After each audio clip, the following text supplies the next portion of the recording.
2015 मध्ये रितेश देशमुखने अनाऊन्स केलं होतं की तो छत्रपती शिवाजी महाराजांवर सिनेमा बनवणार. तब्बल 10 वर्षानंतर फायनली राजा शिवाजीचा टीजर आलाय. मराठीतला आजवरचा सगळ्यात मोठा सिनेमा. पण प्रश्न हा आहे की या 10 वर्षाच्या वेटिंगला हा टीजर खरंच न्याय देतो का, की फक्त बजेट आणि हाईपचा फुगा फुगवलाय? पहिलं बोलू, नेमकं काय गणलंय असं वाटतंय. टीजर बघताना सगळ्यात आधी खटकतं ते म्हणजे बॉलिवूडचं आक्रमण. संजय दत्त, अभिषेक बच्चन आणि नुसती बॉलिवूड ऍक्टरची कास्टिंग. संभाजी महाराजांच्या रोलसाठी अभिषेक बच्चन. आता फक्त बॉलिवूडचे चेहरे आणि मार्केटिंग गिमिक म्हणून त्यांना रोल दिला असेल तर मराठी प्रेक्षकच नाही तर हिंदी किंवा साऊथ बेल्ट मध्ये सुद्धा प्रेक्षकांना स्क्रीनवर ती ऑथेंटिसिटी फील होणार नाही.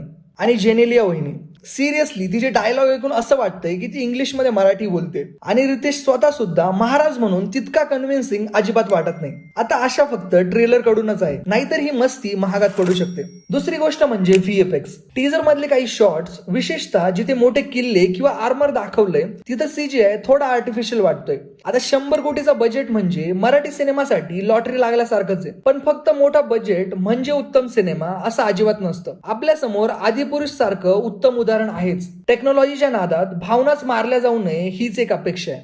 आता याच्या व्यतिरिक्त टीजर मध्ये काही पॉझिटिव्ह गोष्टी सुद्धा आहेत.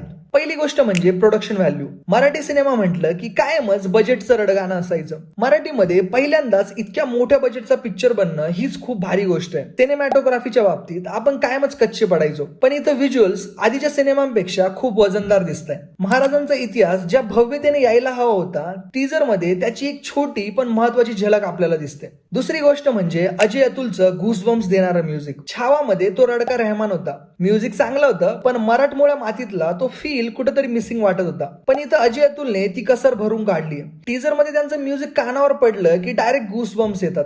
याच्यानंतर तिसरी गोष्ट म्हणजे ऍक्शन सिक्वेन्स. आता काही लोक म्हणतील की ऍक्शन खूप साऊथ स्टाईल झाली आणि महाराज इतके व्हायलंट नव्हतेच, ते खूप शांत होते आणि ते सावलीतून युद्ध करायचे. तर त्यांना मी एकच गोष्ट सांगेल की महाराजांनी फक्त आग्र्यावरून सुटका केली नाही, तर त्यांनी वनी दिंडोरी आणि कोल्हापूर सारख्या अनेक घनघोर लढाया प्रत्यक्ष मैदानावर लढल्यात.